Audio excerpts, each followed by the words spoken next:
Hello,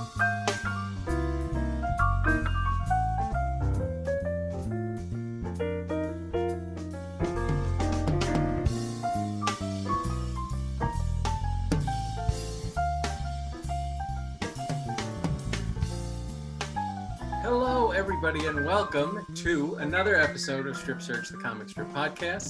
I am Pete Chianca. I am here, as always, not here, but remotely here with Dave London. Hi, Dave.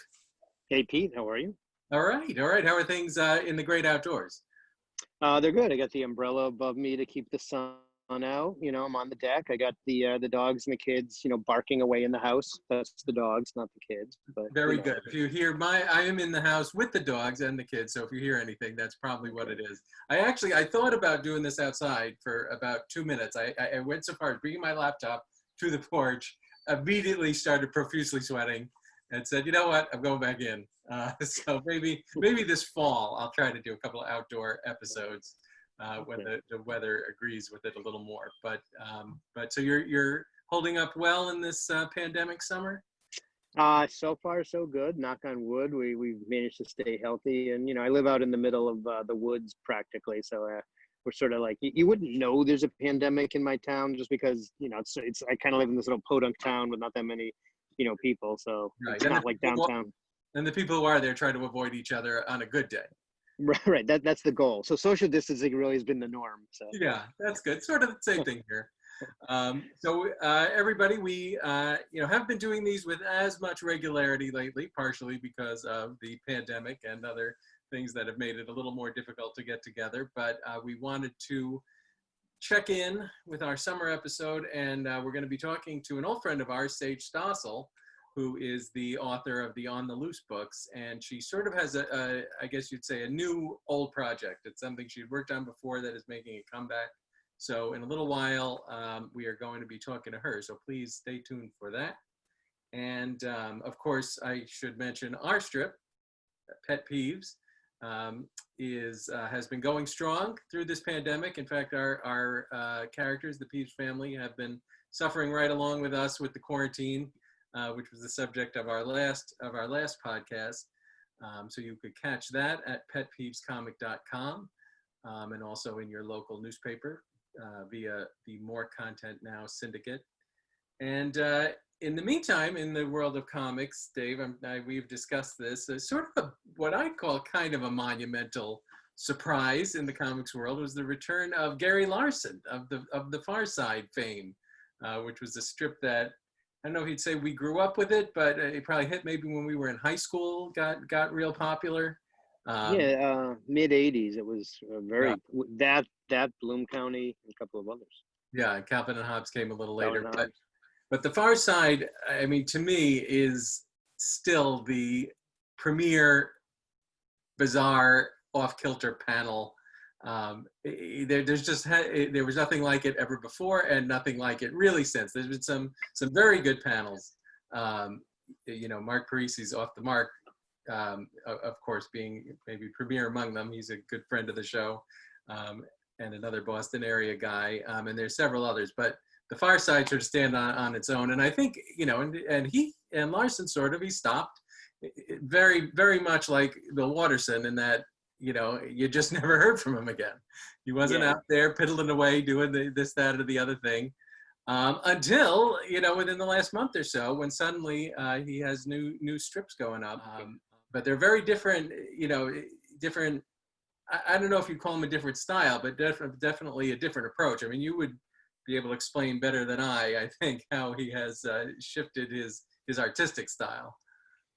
Well, and I think he's doing it electronically now. Yeah, he's going digital. So yeah, although I mean, in my experience, whether you're doing digital or old school, it's still you drawing it. I mean, tools are tools. It's just a different tool to get an effect. But I mean, but it also has that sort of painterly, almost 3D feel to it that certainly his old ones, did not have anything approaching that. Sort of, they were low tech by design. Yeah. And I think, it felt like he's feeling his way in terms of the humor a little bit, sort of trying to get the hang of that again. But the sensibility is definitely there, even if they're not quite, the punch in the gut that the earlier ones may have been. It's like seeing an old friend after many years. Yes, exactly. An old friend who will now take up the space of some newer cartoonist who tried to break into the business, but we won't go there. Burke Breathitt is back, of course, doing his, old Bloom County. And you had said he's even sort of rejiggering old strips with new dialogue, right? So yeah, so I mean, if you follow him on Facebook, he's been publishing his new stuff, but he also has been rerunning his old stuff back from 1983. And I just noticed within the last couple of days, one of the strips that he reran, one of the original strips from that early 80s time frame, he actually has the strip itself is from 1983, but he replaced the text, the word balloon, and he updated it so that it's more applicable to the current, let's say, political environment. Now that's the way to do it. You just cut and paste. Short on time, big bang boom. I really like his. I haven't followed it every day, but I have gotten a couple of the books he's put together with the new stuff, and I feel like they're actually better, sort of taken that way, in book form rather than sort of the daily. I didn't look forward to it every day like I did years ago, but I do enjoy reading the book. Well, I think putting a compilation in a book with some commentary below the strips is actually the way to go. Yeah, absolutely. And if you would be interested in that particular method, make sure to buy the Pet Peeves book at petpeevescomic.com or amazon.com. Nice plug there, Dave. That was a good segue. They're flying off the shelves, I gotta say. So, get them while you can, I guess is what I'm saying. Get them while they're hot. Yes, exactly. So we're almost ready to have Sage Stossel join us, but I wanted to share with you, I got this as a gift. It seemed appropriate for the current time. I wanted to get your opinion on it. So nice. I like it. A Peanuts COVID face mask. You'll notice it's a large coverage area for my large head. My glasses are fogging up a little bit, so because some of them they slide off the nose. This one is it's kind of nice. Got a filter. I'm pretty sure this is not official merchandise, so the Schultz estate probably did not get anything for this. So there may be a cease and desist letter going out to wherever you got that from. There may be, and I don't know. It seems to me 90% at least of the internet is people taking characters they didn't create and have no rights to and plopping them on T-shirts and masks. It's probably higher than 90%. Maybe I was giving it a little bit of credit. But I got this as a gift, and I have to say I find it very, very fetching. Yeah, very apropos. There's nothing more classic than Peanuts. There isn't, and I just read, incidentally, that the Peanuts movie, the most recent one, will be debuting possibly tomorrow, August 1st, on Disney Plus. Nice. If you have that service, and they did. We've talked about that movie before. The one thing I didn't like about it is I thought it went a little too easy on old Charlie Brown. Things worked out just a little too neatly for him. I think he's always better when everything's a disaster. But I thought it was definitely true to the spirit of Peanuts. Just as a total segue, my son and I wanted to watch a movie the other day, and so we jumped on Disney Plus, and it is unbelievable the stuff that you get. Like I was just looking through the Marvel file and the Star Wars stuff. It's great. Well, this is what happens when you buy every entertainment company in the world. Right. Push them all together. So when Disney Plus has the Pet Peeves channel. Yes, it will, and it will someday. No, I mean, I have gone back, because I have, of course, since we can't leave the house, I've been exercising here. I bought, up from the basement, my Health Rider. It's like a combination bike, like rowing machine, and I bought it. I remember buying it. It was like 1994. I got it at the mall. They had those in the middle of the mall. They have like the demonstrations of the people doing it, and so this thing is that old. It's been sitting in my basement, but I dragged it up the stairs, and I watched. And that's your exercise, getting it up the stairs. Oh yeah, I haven't gotten on it. It was just the But so I'm looking for stuff to watch. So I went to Disney Plus and I started with Iron Man, and I've been watching the entire Marvel series all the way through. Takes me about 3 sessions of exercise to get through one movie. And it tells you how long we've been doing this, that I am up to, the next one on my list is Infinity War. So I've gotten through most. I did Captain Marvel most recently, and it's good. It definitely a good, you could split it up into 3 parts pretty easily without it interrupting the flow too much. Yeah, we can probably have a whole intro ranking our favorite Marvel movies, but I have to say, the original Iron Man was fantastic. Yes, I mean, the one thing I have to say about the Marvel movies, they actually improve with subsequent viewings. You notice things you didn't notice, and you notice little character nuances that weren't necessarily there. Whereas, for instance, the new Star Wars movies get worse when you watch them again. Because I also tried to watch the Rise of Skywalker. Oh, it's not a good movie. Wait, is that the most recent one, or is that the most recent one? Yeah. Okay, all right. Really, that's the one where they just take the same plot from like every other remake of Star Wars that they've done. Yeah, they just sort of shove it all together, and like something happens and something else happens, and too much going on. Things that make no sense, and yeah, it was disappointing. I remember I sort of forced myself to like it in the theater. I remember thinking, oh, it took a while to get going, but the ending was good. It wasn't that good. It was pretty bad all the way through. Sorry, Star Wars. And now they try to the point where they were talking about sort of retconning away those entire 3 movies, like changing. So Patrick Duffy will wake up and it's all going to dream. Yes, it's all going to be a dream. He was the first one who did that. He didn't get enough credit.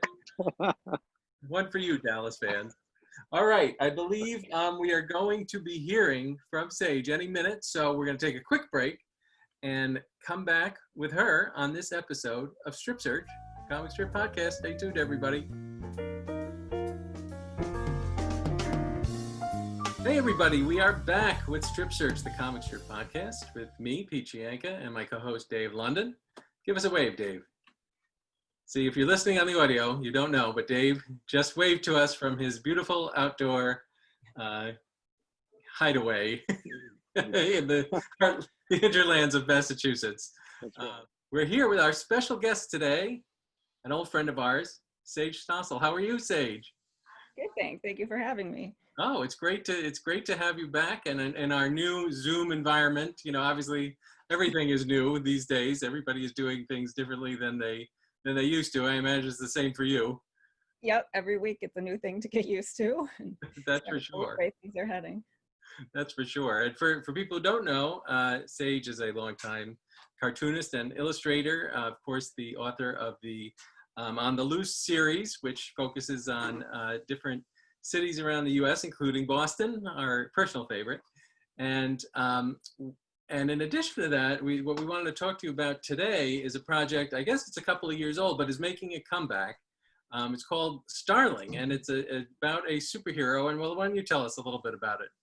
Okay, so Starling is a graphic novel that I worked on from 2011 to 2013. And yes, it came out in 2013. I was very thrilled when it was taken on by a big publisher, and very sadly, in between the time that it was acquired by the big publisher Penguin and the time that I was executing it to come out, the big publisher merged with another big publisher, Random House, and so things sort of changed. So by the time it came out, I sort of knocked myself out to make sure to meet all my deadlines.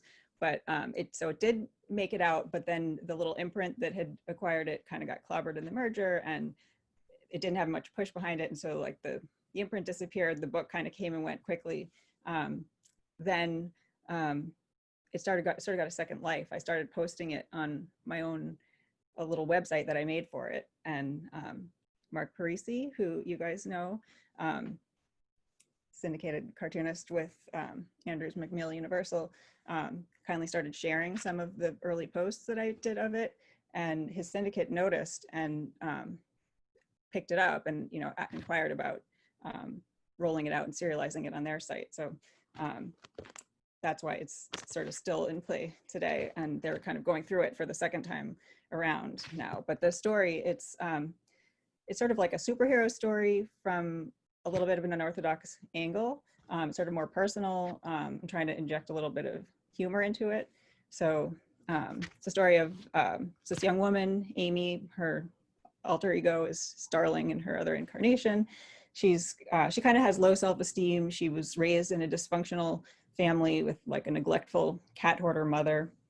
And then, so she always felt kind of different. And then that was compounded by the fact that in her teen years, she started to develop superpowers, which of course would add to one's feelings of alienation and differentness. And so you kind of, and she joined something called the Vigilante Justice Association, which is kind of a thankless job because there's no pay or anything. And she's, you know, it's all incognito. So she doesn't really get the recognition, but she kind of wanted to be part of an in-group for a change. But so now you kind of meet her as she's an entry-level marketing associate, and she wants to like do well in her day job, and she's grappling with this other stuff. And so the cover story she invents to address the fact that she's perpetually having to sort of drop everything unexpectedly with no explanation and like run out of a room and then duck into the bathroom to change and then be missing for weird stretches of time, is that she has a terrible case of irritable bowel syndrome. So there's kind of, you know. Why didn't Clark Kent ever think of that? That would have been perfect.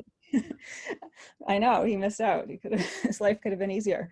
But it actually, it kind of doesn't work out so well. But in some sense, the nemesis for her in this is not so much a supervillain as it is this coworker that she has, who's kind of takes advantage of her apparent flakiness.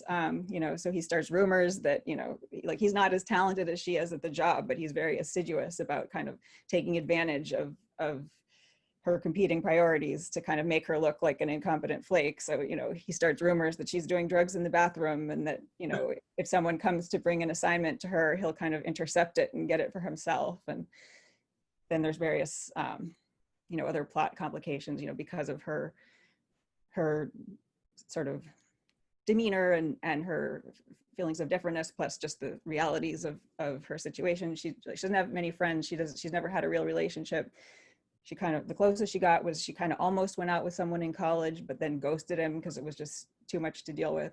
And so she runs into that guy again and becomes obsessed that, you know, she wants to try again. But of course, he's moved on with this very nice person who she also becomes good friends with. Her boss, meanwhile, dealing with the fact that her nemesis at work has kind of made her look really bad to the higher ups, is under pressure to let her go, but he gives her kind of an ultimatum, like, if you do amazingly well on this one project, then, you know, you might get a promotion. Otherwise, you know, it's kind of your last chance. So she's got this huge project. And then her little brother, who's from the same dysfunctional family, appears on her doorstep to stay with her, which she's delighted by to have the company, but then he disappears, and she kind of gets wind that he's into some kind of shady stuff and he's in a lot of trouble. So she's got to track down what is going on with him. So it was coming up with the story. It was, it felt like French braiding a really complicated. Yeah, no, I've been reading it, and it's really, but it works. I mean, it really, you know, you really feel like these are real people. And, you know, and it's, I love how it, you know, just from the very beginning, it starts and she's, you know, the very first segment, she's in her psychologist's office. Basically, he's one of the only people who knows her secret. Mm-hmm. You know, she's taking Xanax. She's, you know, it's like the superhero stuff is, you know, really deals much more with the, you know, everyday life problems. Oh yeah, and she has to deal with being a superhero too, which I guess has become more common. But I think this really, you know, stands out as a great example of sort of the, you know, sort of taking that, I guess, Marvel Comics idea of these are real people, and how would a real person deal with this extraordinary situation, and taking it even a step further into her personal life. Mm-hmm. Yeah, no, it was fun to kind of explore that angle of things. And yeah, I tried very hard. Like I felt like as soon as I started doing it, like I very early on got a very clear sense of like her character, and like she's kind of grouchy about everything, and you know, she kind of has a chip on her shoulder. And yeah, I felt like I kind of knew like what her voice sounded like. And yeah, it was definitely, you know, I haven't written long form fiction, I guess you would say, before. So that was one thing I kind of kept going back. I wanted to make sure people's kind of, really sounded natural and sort of reacted to things the way real people would react to things. And yeah, it was sort of yeah, I was fun process. Yeah, no, I was going to ask because obviously, a lot of the stuff you do, I don't know how you classify the stuff you do in the Globe. It's sort of combination editorial, cartoon, single panel type. Oh, Dave, I thought we lost you for a second there. So this was obviously it's kind of a big switch to tell a story and to deal with character development. And I had been wondering if that was something you had experienced. So this was sort of your first stab at that. In a sense, well, I mean, I guess in a way, it was kind of a return to my very entry into doing comics in some sense, just because I sort of got hooked on doing comics when I started doing a comic strip in college that had like a cast of characters. But that was many years ago, and I had moved on from that and had just been, lately, for many years, it's just been a matter of like me surveying the news landscape and then like thinking, okay, what angle can I come up with? It wasn't like, okay, here's an unfolding story and that's driving what's happening. So yeah, a different process, definitely. And one thing I like, and Dave, you could probably speak to this too, is that your style is not like comic book style. I don't know, it's more of a, it almost has a children's book, quality to it. But somehow it complements this story. So maybe you could talk. This is the part where Dave asks you about your craft, since I know nothing about how something actually gets drawn. So yeah, P, you definitely usurped my question. My two questions for Sage, I'll let you handle them. But question one is just describe your technique now, what you're currently using. Has it changed since you did your Starling originally? And then to the extent you want to get into it later, you would Pete, just the process of how it's working with Go Comics, the publication schedule, how you get it to them, and so on. Sure. Let's see. In terms of the technique, I would say the technique, purely in terms of like the tools and all that, it's pretty much the same now as it was for Starling and for most of my projects. Like I basically do a draft in pencil as best I can. Then I go over it in black ink pen. It's like micro uniball and then also micron pens. And then I Xerox it a bunch of times. That way, like if I mess something up or choose colors that I decide don't look good, or or I spill something on it or something, like it just gives me peace of mind. And then I do watercolor and then scan it in, and I do a lot of kind of cleaning up of things once it's scanned in on the computer. I'm trying to think. Lettering. So I just did, that was by hand. That's for the Globe cartoons, I actually use a font.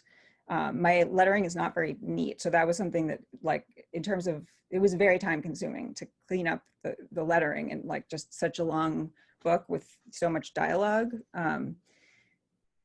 Yeah, it was 1,740 panels, which, and I didn't have a lot of time to do it.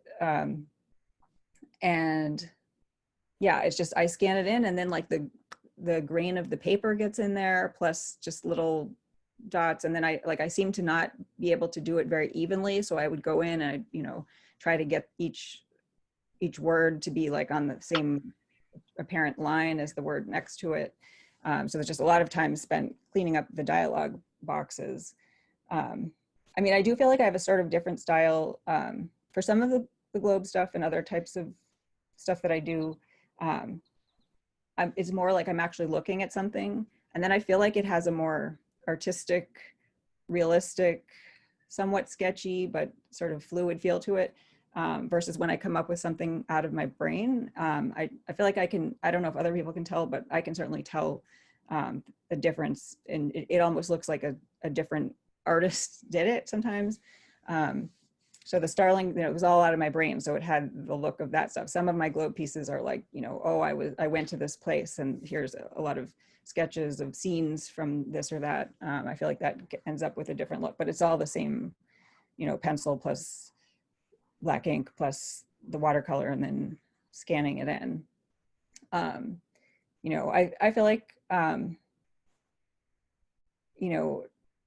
I felt like the thing that I struggled with a lot, and that I was sort of like, I worked very hard to kind of come up with a story that, had characters that were engaging and that the plot sort of had surprises and twists and things that you would care about, and that it all sort of like would grow organically rather than seeming too contrived. So that was sort of like first step of the process. So I spent like 5 months just working on the computer, like in text, like not a single drawing at that point. And then I felt like I wouldn't be able to, once I had done it, I went back through and very ruthlessly edited it and, got rid of scenes, rearranged things, changed dialogue, that sort of thing. Then when I was like, okay, I'm totally set with this, I felt like I couldn't judge does this work or not until it was in the form that it was ultimately going to take. So I was like, all right, I have to make this into pictures and comics. So, but I didn't want to spend a lot of time at that point because I was like, maybe this doesn't work at all. So I like really fast, like I call it the chicken scratch version. I just like spent 3 months putting it into comics form. And so like, and I tried to like, for all of it, both for when I was, because it seemed like such a daunting project to do at all. I tried not, like there were all these points where I was like, I know I could bog down with like choosing this person's name. So just like the first name, like that's it. I can always change it later. Same thing with like, I would draw stuff and if it didn't feel like, yeah, that doesn't look like I think that character would look, then I would change it. But I just wanted to be, get it on paper as fast as I could. And like my rule of thumb was as long as with this draft, you can kind of tell what's happening, tell who's who, tell like what they're feeling when they're saying something and like legibly read what they're saying, like that was served my purposes. And but even just with doing that version, like there were lots of decisions to be made, like okay, I have all this voiceover narrative, like do I cram it into one panel or do I like spread it out above a few different visual scenes, or and how much do I have to show, like how much can people infer about what happened in between panels, or so I did a fair amount of quickly kind of thinking that stuff through. And then it was when the book got picked up, it ended up being like a really tight deadline. So I just like, I almost felt like it was the same thing, but just with ink. So I feel like, I've learned like since then I've become more aware. Like I don't have much, I'm kind of self-taught in terms of my artistry. I feel like I'm aware that like graphic novelists can do so much with the art, like with, oh, this color palette suggests, a dark mood in this segment here, or like the huge size of this and the small figure down here, shows how intimidated, I was not doing anything like that. It was like, okay, scene.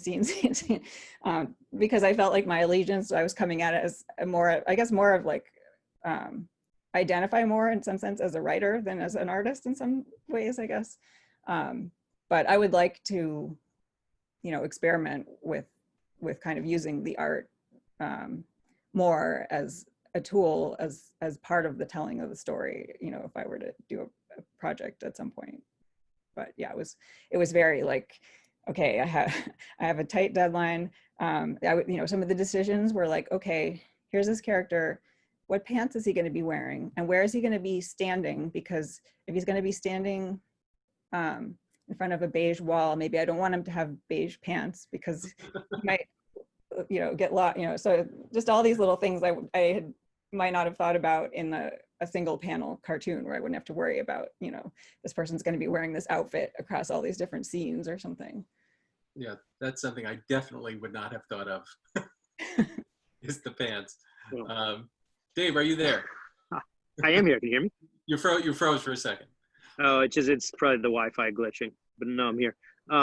So Sage, that's fantastic. I guess part B of the question, to the extent you want to talk about it, is what's the process like with Go Comics? How did that get started, and what's your publication like? How do you get it to them, and so on and so forth? So let's see. So back when I first started posting Starling on my own little site, I guess Mark shared some of it, and then John Glynn, somebody who's high up at the Universal Enders McMill Syndicate, reached out and inquired about featuring it on Go Comics. And, you know, I was obviously very excited that it would have, you know, a platform where, you know, a lot of people could find it, and, you know, honored to, it's kind of the comics hub where there's all, you know, all the classics of Peanuts and Trudeau and all that. So they came up with a schedule for me. They said it'd be like Monday, Wednesday, Friday. At that time, they would post one page per day. And they gave me like an FTP login information, and sort of like a file naming convention to follow. And, you know, I just had to get them the files at a certain size and named a certain way to make it, you know, crystal clear. This goes this date, you know, I think it had, you know, to make clear, like, this is a Starling comic and it's slated for this date. And then it would kind of get into their system, and then it would go up, you know, I don't know what time, you know, probably, I don't know, it was midnight or sometime 4 in the morning or something. And it was neat. The one thing that was neat about it is, you know, when you send the graphic novel out into the world, people read it and they react however they react, and you have no idea. The one thing I liked about this is that there's comments below, and so you know, you can kind of like be over people. So, you know, I'm sure many people don't comment at all, but there'd be some people who would consistently, you know, it was very great. You know, they'd be like, oh, and who is this character? And like, oh, it's that guy again. He's, you know, he's so awful. I hope he gets his comeuppance. And so yeah, that was neat. And then like when it got, so it ran through completely the first time. And I actually, I was so touched, I printed out the comments like when they got through to the last page, because there were like all these people who had never commented before who were like, no, it can't be the last one. You know, please do more adventures. You know, so yeah, so that was, I was very gratified to see that. And then, yeah, so then this year they started running through it again, and I don't have to do anything because they already have all the files, and now they do it on Sundays and Tuesdays for whatever reason. But it's like, and now, yeah, there's like new comments. So it's like sort of a new, it's not the same replayed thing with the old dates or anything like that. And it works really well as a serial, kind of surprisingly, I guess, because you didn't write it that way. I mean, were you surprised that it worked well, you know, to sort of spread out like that? I was, because when I started posting it on my own site, I mean, when I was coming up with the story, I did kind of feel like there were distinct scenes, and like I felt like as I was doing it, you know, it was almost like a TV show. Like, okay, now we go over here, and the mood is different, and we're, you know, so when I was posting it on my own site, I would put like a few pages together that felt like, okay, we're doing this one scene, okay, and then, okay, now click here for the next scene, and it would be like, now we move on, and we're like with these different people in a different location. So I thought, like, I was surprised, okay, they're going to do one page at a time, like it's going to be weird cliffhangers that were just like in the middle of somebody saying something. So I was surprised that it actually, people seem to get sort of drawn in, even just a page at a time. There was one time when I recently, I finally, like I had started putting it on my own site, and then when Go Comics picked it up, I kind of just left off, and like I was so busy, I was like, well, they can have all the files. But I had always meant to put them all on my own site just to have them. And a couple weeks ago, I had like an extra week just from other things shuffling around. So I was like, all right, I'm going to get it all posted together. That's why and then I was like, oh, I really, you know, I read it again. I hadn't read it in a long time. That's why I was like, oh, I really like this. I should do more to promote it. So that's why you guys noticed me doing a few more little things recently. But in the course of uploading it, I was looking back at the comments from the first time round, and I remember there was one scene where like people were confused by something, and I was like, oh, well, it's because someone's like doing something, or I don't remember what it was now, but it was definitely like whatever the confusion was purely just like, if you could just see the next panel, like in the book is just like inches away, you wouldn't have this confusion about this. But yeah, that would surprisingly, that would seem like the only place that I saw where it was kind of caused a little bit of a glitch in the reading flow. But so now that you know that people are eager for more, would you consider continuing the story? I mean, I have ideas for it. I mean, it was a lot of, it was like, I had like repetitive stress syndrome by the time I was done. I mean, partly just from the crazy deadline. So, I mean, that's part of why, like, I felt like, oh, I would like to take more effort to get the word out a bit more, just because I kind of feel like if I felt like there were enough people waiting for it, then maybe I would, but it's a really huge undertaking. So I would want to feel like, I'm not just doing this because I have so much time on my hands or something. So, right. So yeah. Or you do not. What's that? Which I'm sure you do not have all this time. Yeah, no. But yeah, I do have thoughts about what would happen if I were to continue the story. So maybe someday, we'll see. Excellent. Well, I'll keep reading on Go Comics for now. I think I'm actually gonna get the because you can still get the graphic novel, right? It's out on Amazon and Yep. it would be nice to have it in one spot, I think. So well, I can give you one actually. Oh, well, there's that too. But we like to support the arts here at Scripture. Yeah, there was somebody who reached out to me that said that they had gotten hooked from reading it on Go Comics, and so he wanted to find out what happened, so he got impatient, so he went and bought it, and then he's like, but I'm still following it on Go Comics because I'd like to follow it and see what people say. So I guess it's like watching a movie in the theater with people or something. Right, exactly. You want to see what the comments are.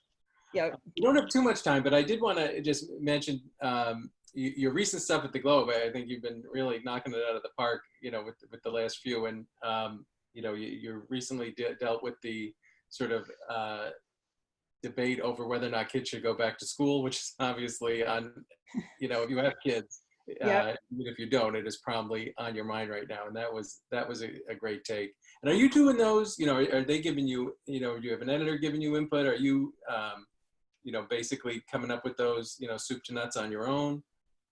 So basically on a certain schedule, there's a cast of 3 of us that kind of turn things in one after another. So it's kind of like, okay, I'm up, so I better start thinking like what's going on in the world, and then the ideas editors. So we send them to them, and and they'll help us fine tune them, or and at times they might be like, got anything else? Or so no, but I appreciate having good editor to kind of like keep you from making a fool of yourself, sharpening what you come up with. Sometimes they'll have a couple different ideas, and they'll let me know which one they think works better. So yeah. Is that, whose dog is that? We all have dogs. That's mine. There may be a the daily FedEx Amazon delivery coming. Yes. I thought it might have been. I thought it came out of the computer and not out of my living room, but I. Malware. Well, I would recommend everybody check out if you first of all, you should subscribe to the Boston Globe.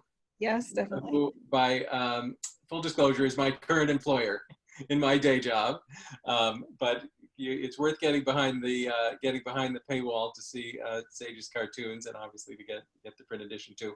And the Father's Day one, you did a terrific tribute to your father who had passed away recently. Just incredibly moving, and just an excellent. I know that probably was difficult, for you to do, but I think I'm sure a lot of people in similar positions really appreciated it. Well, I feel like this year it probably, unfortunately, speaks to too many people dealing with situations like that. Yeah, no, it's true. We went through that with my wife's father, and and it's just such a horrible time to be dealing with that type of thing. But I think when you can see something like that, and you're not alone, it's helpful. So I on her behalf and people in that same situation. Thank you for doing that. And I think that was all I had. Dave, do you have any other topics you want to bring up? No, I think this was fantastic. Sage, thank you so much for joining us and giving us a fantastic podcast. We really appreciate the time you spent talking about it. And we'll remind everybody, visit us at petpeevescomic.com, where we will have links to all the things we discussed today. Starling, the Boston Globe work, and your website as well. And go to Go Comics and check it out if you have not yet. Yeah, and you can also get it at starlingcomic.com, which is the other location where I have posted it. So you have your choices of venues. Many options for those who want to check it out. All right. Well, thank you again, Sage. Thank you, Dave. Thank you so much for having me on. Oh, it was our pleasure as always. And everybody else, we're not sure when we'll be back, but it will be soon for the next episode of Strip Search, the comic podcast. So say you got to do a cliffhanger, and we'll be back. We just don't know when. Save that time. Save that channel. Bye, everybody.